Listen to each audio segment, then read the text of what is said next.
This is Nightline. Tonight, breaking her silence. For the first time, the woman at the center of the scandal with fired Michigan head football coach Sherrone Moore exclusively telling her story. He would control me. After a years-long affair, then accusing him of trespassing into her home.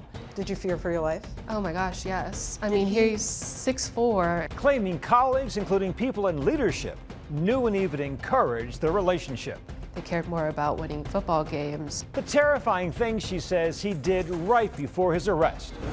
Plus, Titaníque, the Broadway send-up of Titanic with a twist. Celine Dion believes that she was on the Titanic, and she uses her eyes and her songs to narrate the story. Putting Celine Dion, famous for a theme song, My Heart Will Go On, front and center. My heart will go on. Starring The Big Bang Theory's Jim Parsons. It's heaven. I feel like I've come home, which is probably very disturbing for certain people to hear. Why their dream is to get the diva to sing it. Yeah, when she comes, if she comes, we will both die. And the Scarface mansion up for sale. Say hello to my little friend! Its notable former resident and the jaw-dropping price tag will blow you away. From ABC News headquarters in New York, this is Nightline. Good evening. Thank you for joining us tonight. The ABC exclusive interview. We're hearing for the first time from Paige Shiver, the woman at the center of the story that sent shockwaves to the sports world, carrying on a years-long affair with Sherrone Moore, one of college football's most prominent coaches, who she says went from sweet and loving to controlling and manipulative, until the terrifying end that led to his downfall. Here's ABC's Linsey Davis. He grabs the knives, so I start backing Butter away. knives. And he comes at me and he said, "You ruined my life," as he's pointing the knives at me. Paige Shiver describes that terrifying moment that she says changed everything. Real quick. You're ruining my life right now. I did not touch her. I did not assault her. He barged into my apartment unannounced. He got fired, and what he wanted to do is come over and terrorize me and control me, and that's exactly what he did. The incident led to the arrest and stunning fall from grace for the fast-rising University of Michigan football head coach Sherrone Moore. You alleged that you faced years of harassment, manipulation, and exploitation at the hands of Sherrone Moore. How so?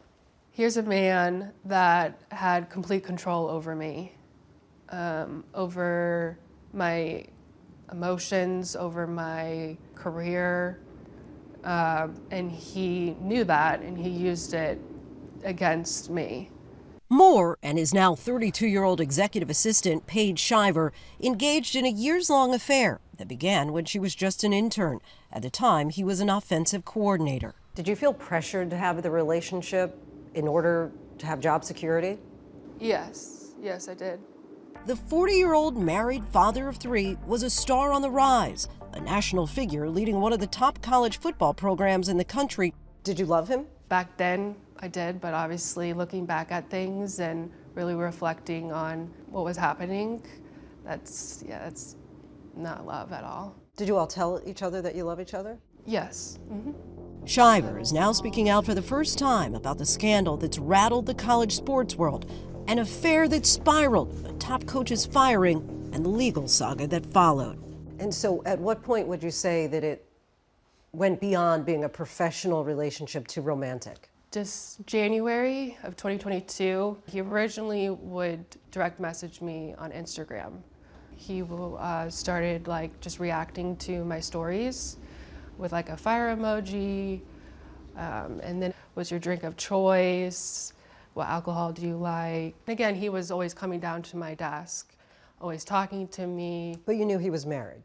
At the beginning, I did not, in the first month, but yes, later on, yes, I did. And at the time, I didn't know that his wife was pregnant. And when I found out, I confronted him, and he said, yes, it is what it is, but we're still getting a divorce. As you know, people online have been harsh and suggested that you're a homewrecker. How can you be a victim and complicit at the same time? How do you respond to those critics? Yeah, I don't think you really understand it until you sit down and think about everything. He was manipulating me from the beginning. He knew my heart, he knew how much I cared about people, and he used it against me. I obviously blame myself for falling into that, but at the end of the day, I mean, he was very good at manipulating.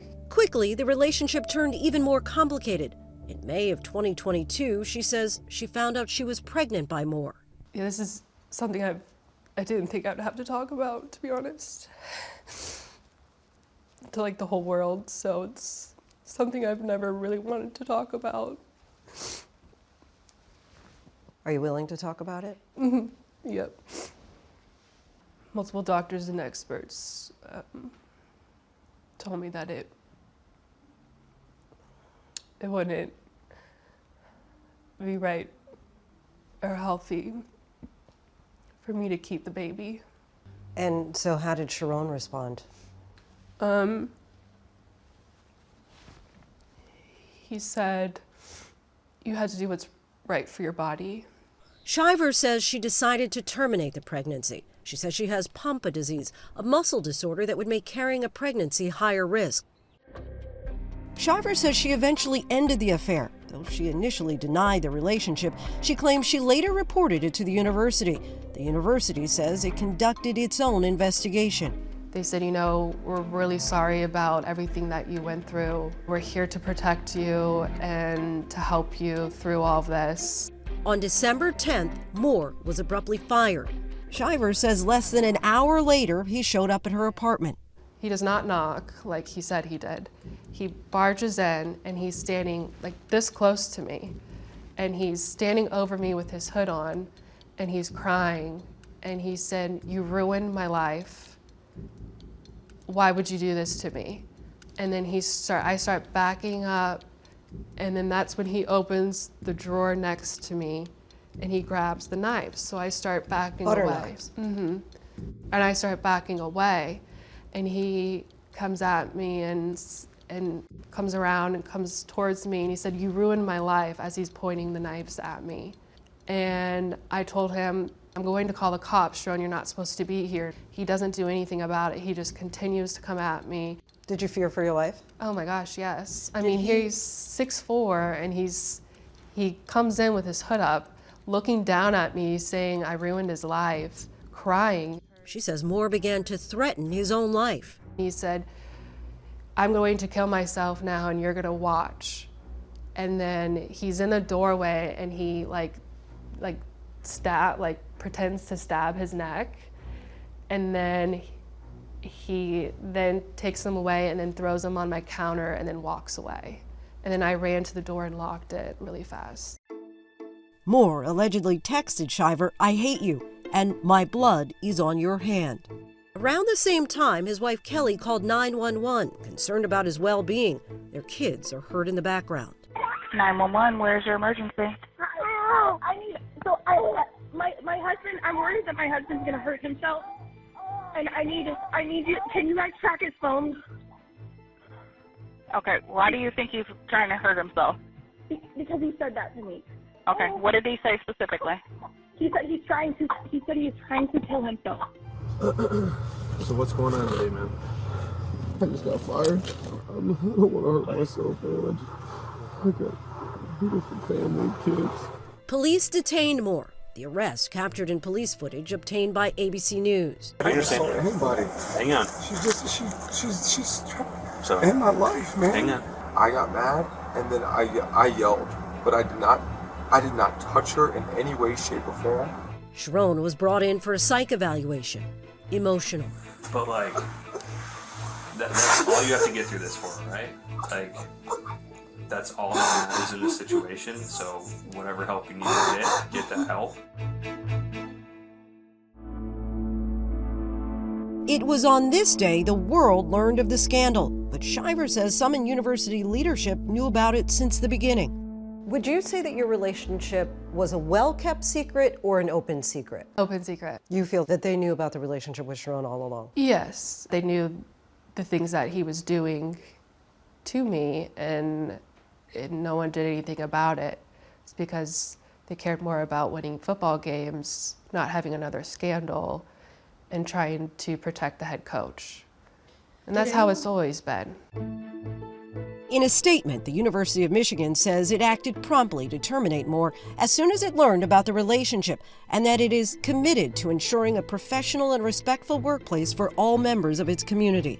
For the altercation with Shiver, Moore was initially charged with felony home invasion, misdemeanor stalking, and misdemeanor breaking and entering.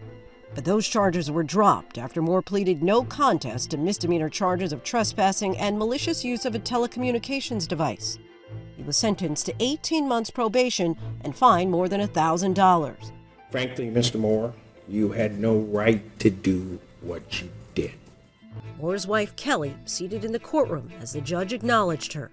The person, quite frankly, Mr. Moore, that is saving you from the full wrath of this court is the one you betrayed. Ellen Michaels, Moore's attorney, told ABC News simply, Sherrone Moore has closed this chapter. Shiver says she's sharing her story now in the hopes of helping other women. I just want, other women that are going through this to know that this doesn't need to happen. It doesn't need to go this far. Our thanks to Linsey. When we come back, we're backstage at the Broadway Titanic send-up with a twist, starring Big Bang Theory's Jim Parsons. Why he says Titaníque is making waves. It feels like a whole other act of life opening up.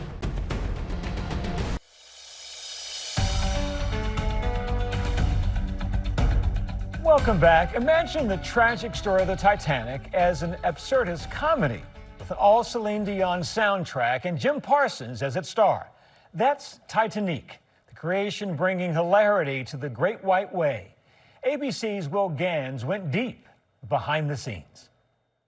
Jack, Rose, the iceberg, and that soaring ballad from Celine Dion.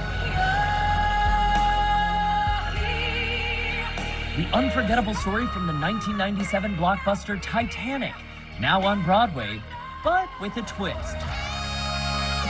The very campy Titaníque dares to imagine, what if Celine Dion was on the ship the entire time? So Celine Dion believes that she was on the Titanic, and she uses her eyes and her songs to narrate the story. In our version of the show, she's kind of like this incredible conspiracy theorist. She was like, I was on Titanic, and they were like, Celine Dion, you'd be 150 years old. And she's like, no, go with me, girlfriend. Shall we go for it? And it just takes off from there. And it's like this wild Celine Dion joyride for 90 minutes. Titanique, setting sail 7 years after opening as a small production in a theater under a Manhattan grocery store. Co-creators and stars, Marla Mindell and Constantine Rizzulli, there from the start. Marla still says that was her favorite time. It really was. And yes, we were in the basement of a Gristedes, and the Gristedes closed during the show. Yeah. So this is some off-Broadway magic. Do you know what traveled downstairs? The rats. Yeah. Oh. So the rats come down to the basement. They're eating our makeup as we're performing.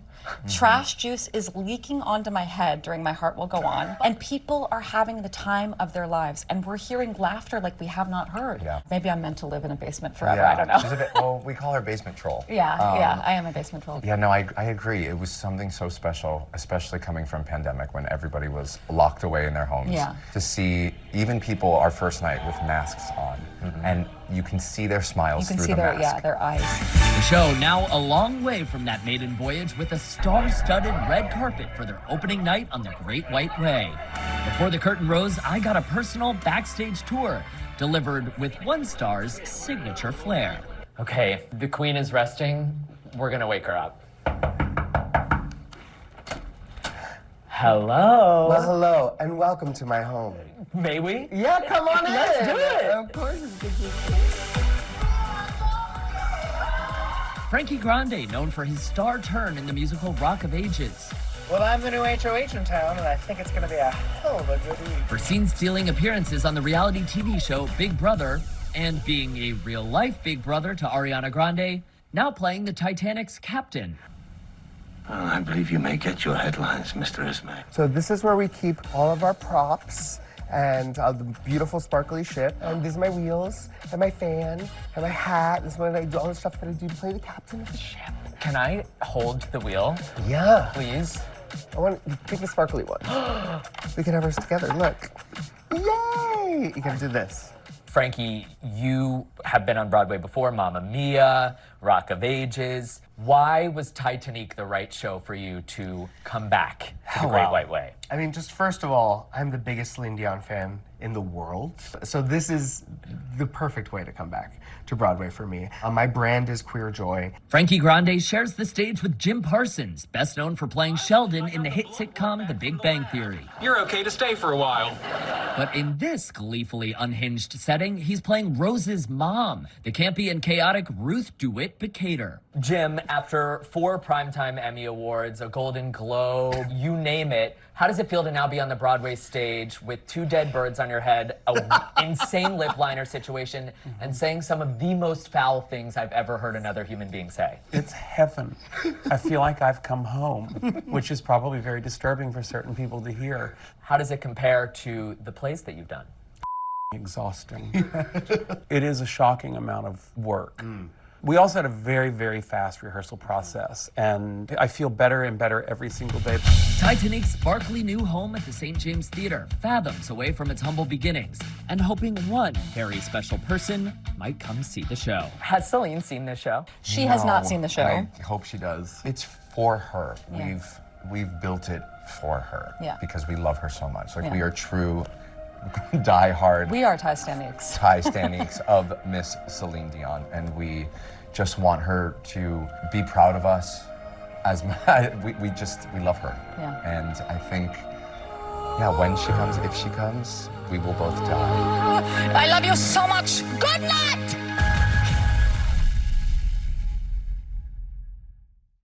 Our thanks to Will.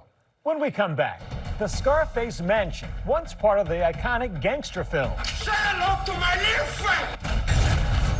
Now for sale, the stunning asking price.